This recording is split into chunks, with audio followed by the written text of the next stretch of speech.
Assalamualaikum warahmatullahi wabarakatuh. Selamat pagi anak-anak. Apa kabar hari ini? Mudah-mudahan selalu dalam keadaan sehat dan selalu dalam lindungan Allah. Amin. Hari ini kita lanjutkan pembelajaran tematik tema 6 subtema 1 pembelajaran kedua. Nah, di sini ada sebuah gambar teh hangat dan es jeruk. Nah, kalian sering melihat teh panas dan teh es jeruk? Bukan hanya sering melihat ya, kalian pun sering meminum teh hangat ataupun es jeruk. Nah, apakah kalian bisa merasakan apakah itu hangat atau dingin? Nah, dalam kehidupan sehari-hari, kamu sering mengukur suhu dengan sentuhan telapak tangan. Indra peraba akan mengirim informasi ke otak memberitahu bahwa sesuatu itu terasa panas atau dingin. Nah, betulkah indra peraba tidak dapat digunakan untuk mengukur suhu suatu benda? Nah, dapat kamu menentukan tepat perbedaan suhu antara dua benda dengan menggunakan indra peraba atau telapak tanganmu? Nah, apakah dengan telapak tangan kita dapat mengukur suhu tersebut dengan tepat? Nah, kita simak penjelasan berikut. Nah, perbedaan suhu dan panas. Indra peraba seperti telapak tangan tidak dapat menentukan secara tepat derajat panas dan dingin suatu benda. Tangan hanya dapat memperkirakan panas dan dingin suatu benda. Tangan tidak dapat menjelaskan berapa nilai derajat panas atau dinginnya suatu benda. Nah, pernahkah kamu pergi berkemah ke daerah pegunungan? Ketika malam hari saat kamu berkemah di daerah pegunungan, kamu akan merasakan bahwa cuaca di sekitarmu terasa dingin sehingga kamu memerlukan jaket tebal untuk menghangatkan tubuhmu. Lain halnya dengan penduduk yang tinggal di dataran tinggi seperti daerah pegunungan. Mereka tidak terlalu merasakan hawa dingin karena mereka sudah terbiasa dengan hawa dingin di pegunungan. Nah, hal tersebut membuktikan bahwa indera peraba tidak dapat digunakan untuk mengukur derajat panas suatu benda karena setiap orang memiliki perbedaan dalam merasakan suhu di sekitarnya. Nah, dalam ilmu pengetahuan alam untuk menyatakan tingkat panas dingin suatu keadaan digunakan suatu besaran yang disebut suhu atau temperatur.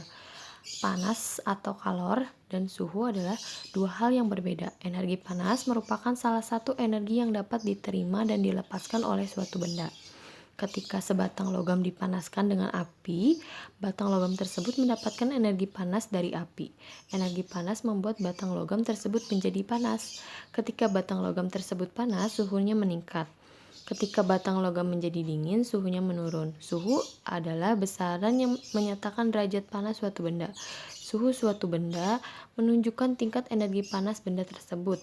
Satuan suhu yang digunakan Indonesia adalah derajat Celcius.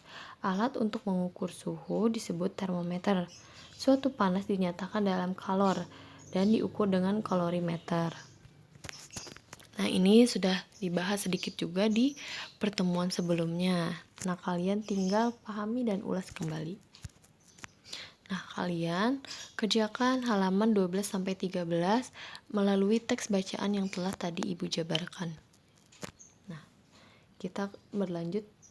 Nah, koran atau surat kabar merupakan salah satu media cetak paling lama yang dikenal dan diciptakan manusia.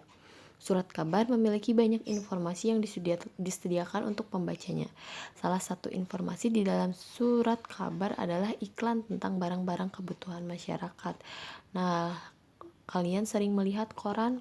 Nah, di sana banyak koran merupakan salah satu media cetak paling lama diciptakan manusia. Nah, koran ini banyak sekali informasi yang disediakan untuk pembaca. Nah, salah satunya di dalam koran itu terdapat iklan mengenai barang-barang kebutuhan manusia. Nah, di sini ada informasi. Tahukah kamu termometer pertama kali dibuat pada tahun 1592 oleh ilmuwan Italia bernama Galileo Galilei yang menggunakan udara dan air. Pada tahun 1714 ilmuwan Jerman bernama Daniel Gabriel Fahrenheit membuat termometer yang berisi air raksa, dan pada tahun 1742 ilmuwan Swedia bernama Andreas Celsius menemukan termometer yang menggunakan skala ukuran 100. Di Indonesia, termometer yang dapat digunakan saat ini adalah termometer Celsius yang menggunakan ukuran 0 hingga 100 derajat. Nah, tahukah kamu tentang gamelan? Gamelan adalah Sekumpulan alat musik tradisional. Setiap alat musik yang ada pada gamelan menghasilkan bunyi yang berbeda. Beberapa alat musik seperti gong dan bonang terbuat dari logam. Dalam pembuatannya, gong dan bonang harus dibentuk dengan cara dipanaskan.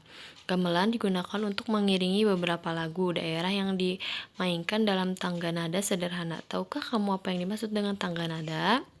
Nah, ini merupakan contoh informasi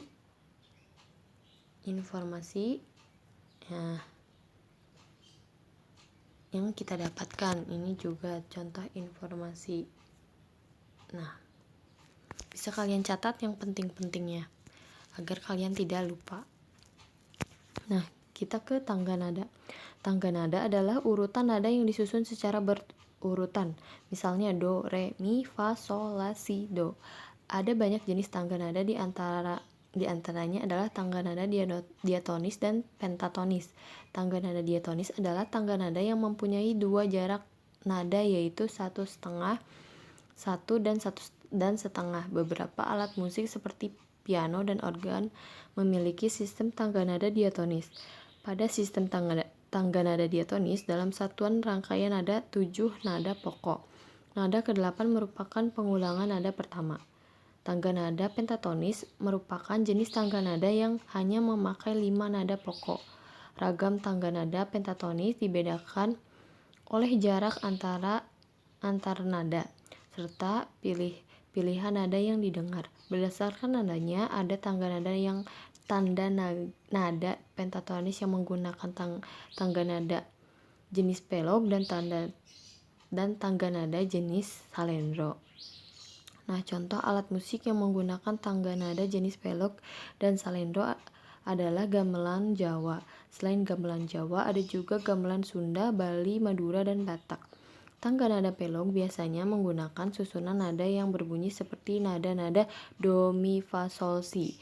Salah satu lagu daerah yang menggunakan tangga nada ini adalah Gundul Pacul dari Jawa Tengah. Sedangkan tangga nada salendro biasanya menggunakan susunan yang berbunyi seperti nada-nada do, re, mi, sol, la.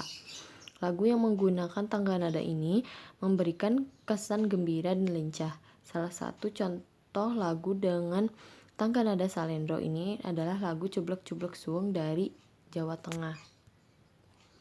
Nah, kalian kerjakan halaman 19. Jumlah tangga nada pada tangga nada diatonis dan pada tanda lagu 6.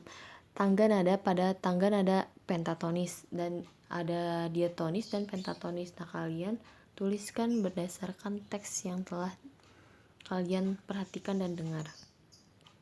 Nah, ini contoh Gundul-Gundul Pacul, ini contoh lagu bernada pelog, tangga nada pelog. Nah, contohnya itu lagu Gundul-Gundul Pacul. Nah, bisa kalian lihat. Di sini tangga nadanya ada do, mi, fa, sol, si, do. Nah, seperti yang telah dituliskan di sini. Ada do, mi, fa, sol, si. Nah, sesuai dengan tangga nada yang ada pada Gundul-Gundul Pacul. Nah, di sini Ibu telah menjabarkan. Kalian tinggal salin di buku tulis halaman 21 tentang Cubluk-Cubluk Suweg itu berasal dari Jawa Timur, Gundul-Gundul Pacul Jawa Tengah.